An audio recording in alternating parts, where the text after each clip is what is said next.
Welcome back guys, this is Aarush और आप देख रहे हैं professional edu hub. Guys, government of India ने एक बहुत ही कमाल का एक्ट कंज्यूमर प्रोटेक्शन एक्ट 1986 जो कि अंग्रेज़ों के ज़माने का एक्ट था, उसे गवर्नमेंट ने पूरी तरीके से चेंज कर दिया गया है। बहुत सारे मेजर माइनर चेंजेस लाए गए हैं। इसमें बड़ी सारी डेफिनेशंस को चेंज किया गया है, कुछ नया इंट्रोड्यूस किया गया है जहाँ इसकी ज़रूरत थी। तो अब ये हमारा कंज्यूमर प्रोटेक्शन एक्ट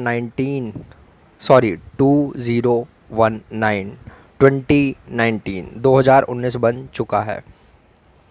तो इसके अंदर कौन कौन से वो मेजर चेंजेस हैं जो कंज्यूमर के फेवर में वर्क करने वाले हैं, पहले किन चीज़ों को कवर नहीं किया गया था, इसी सारी चीज़ों पे आज हम इस वीडियो में बात करने वाले। तो चलिए स्टार्ट करते हैं। गाइस, सबसे पहले हमें ये जानना बहुत ज़रूरी है हमारे लिए कि कंज्यूमर और कस्टमर में क्या डिफरेंस है।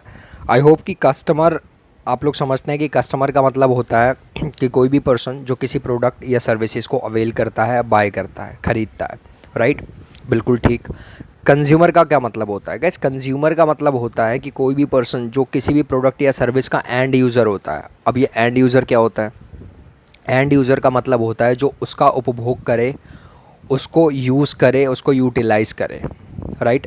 फॉर एग्ज़ाम्पल, ए ने कुछ बाय किया बी के लिए, ए ने बाय किया बी के लिए, तो ए तो हमारा यहाँ पे कस्टमर बन गया। अब बी उसे यूज़ कर रहा है, उसे अब उपभोग कर रहा है, खा रहा है या कुछ भी कर रहा है, कोई भी प्रोडक्ट है, तो फाइनली यूज़ कौन कर रहा है? बी। तो बी हमारा हो गया consumer. I hope difference clear होगा।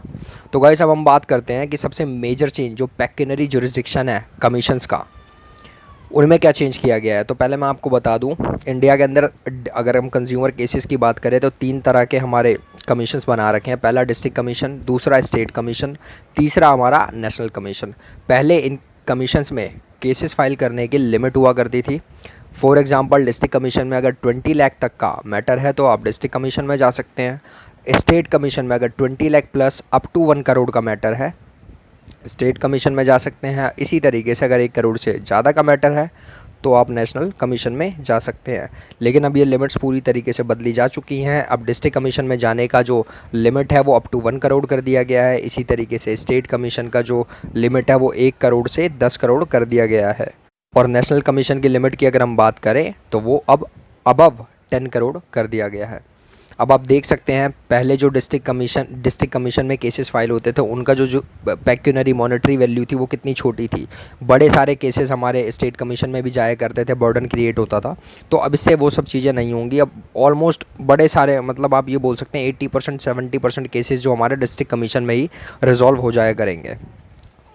और गाइस, इसके साथ एक अमेंडमेंट और आई है कि पहले क्या होता था कि लेट्स सपोज अगर आप डिस्ट्रिक्ट कोर्ट में जीत गए, डिस्ट्रिक्ट कमीशन में अगर आप अपना केस जीत गए तो होता क्या था, फटाफट जो दूसरी पार्टी थी जो हार जाती थी, डिफेंड करती थी, वो पार्टी क्या करती थी, अपील फाइल करती थी हायर कमीशन में। तो अब ऐसा करने के लिए जितनी भी वैल्यू का आपको कॉम्पनसेशन पे करने के लिए बोला गया है उसका अप टू 50% आपको डिपॉजिट करवाना पड़ेगा हायर कमीशन में। अब ऐसा होने की वजह से जो नंबर ऑफ़ अपील्स के केसेस हैं जो खामखाम न्यूसेंस क्रिएट करा करते थे हायर स्टेट कमीशंस के ऊपर, तो वो अब कम हो जाएंगे।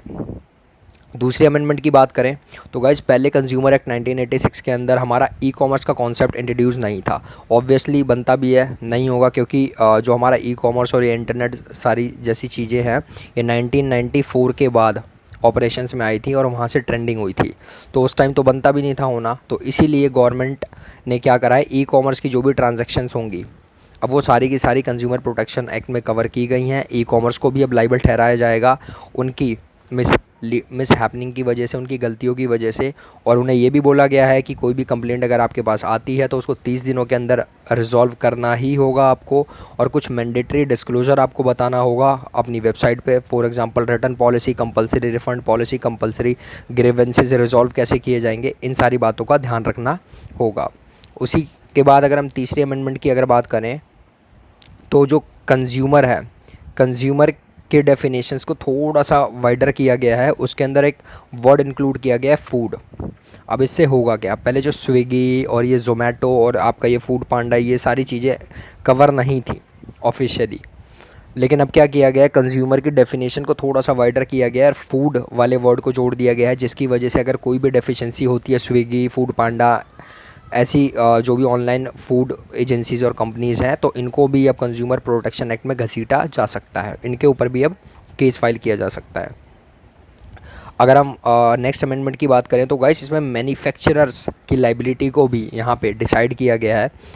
इसका मतलब ये कि पहले अगर ले सपोज़ कोई भी पर्सन है जो किसी भी ए है मैन्युफैक्चरर, उसका अगर कोई भी प्रोडक्ट कोई बी सेलर बेचता है तो हम बी सेलर को ही पकड़ा करते थे, लेकिन अब हम उस मैन्युफैक्चरर को भी पकड़ सकते हैं जो डिफ़ॉल्ट गुड्स की सप्लाई कर रहा है मैन्युफैक्चर करने के बाद। तो अल्टीमेट लाइबिलिटी जो बैकग्राउंड में छुपा हुआ बंदा है उसको भी पकड़ने के लिए इसे अमेंड किया गया है। अब गाइस एक टर्म इसमें इंक्लूड किया गया है, एग्रीगेटर। इसका मतलब क्या है, जैसे पहले कभी भी केसेस फाइल हुआ करते थे ई कॉमर्स कंपनीज़ के अगेंस्ट, तो वो बोल देते थे दैट वी आर एग्रीगेटर, हम लाइबल नहीं होते, हम तो अपने प्लेटफॉर्म पे सर्विसेज सप्लाई कर रहे हैं किसी दूसरे के द्वारा। तो अब ऐसा नहीं होगा। अब ई कॉमर्स के जो भी प्लेटफॉर्म है, जो भी मीडिएटर बन के सर्विसेज दे रहे थे, इनको भी अब कवर कर लिया गया है। अब इनकी भी लाइबिलिटी अराइज होगी कंज्यूमर प्रोटेक्शन एक्ट में, इन्हें भी लाइबल किया जाएगा। अब गाइस सब नेक्स्ट अमेंडमेंट की बात करें तो ये बहुत इंपॉर्टेंट अमेंडमेंट है। पहले क्या होता था, जो भी सेलिब्रिटीज़ हैं वो फटाफट टीवी पे आके अपनी ऐड तो दिखा देती थी कि ठंडा मतलब कोका कोला और इस तरह की सारी एड्स, और उन्हें इस चीज़ के लिए लाइबल नहीं ठहराया जाता था। कंज्यूमर प्रोटेक्शन एक्ट में उस कंपनी को लाइबल ठहराया जाता था जो उस प्रोडक्ट की ऑनर है, मैन्युफैक्चर करती है।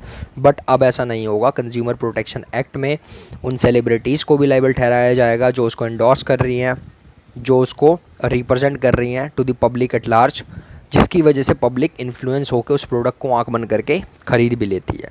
तो अब ऐसा नहीं होगा, सेलिब्रिटीज़ जो एंडोर्स कर रही हैं प्रोडक्ट को वो भी लाइबल की जाएंगी। इसके बाद गाइस एक बहुत ज़बरदस्त अमेंडमेंट है। अगर किसी भी तरह का ईएसआई और पीएफ का मैटर है, आप जिस कंपनी में वर्क करते हैं, अगर वो ईएसआई या पीएफ देने में नोक झोंक कर रहे हैं, अब प्रॉब्लम क्रिएट कर रहे हैं, आपको नहीं दे रहे, या फिर किसी भी तरह का कोई भी मतलब प्रॉब्लम क्रिएट कर रहे हैं ईएसआई पीएफ से रिलेटेड, जिससे आप सेटिस्फाई नहीं हैं, उनकी सर्विसेज में डेफिशिएंसी आ रही है इस टर्म को रिलेटेड ईएसआई और पीएफ से, तो अब आप कंज्यूमर प्रोटेक्शन एक्ट में जा सकते हैं इस चीज़ को लेके। और ये एक बहुत ही बड़ी अमेंडमेंट है और बहुत अच्छा रिलीफ है लोगों के लिए।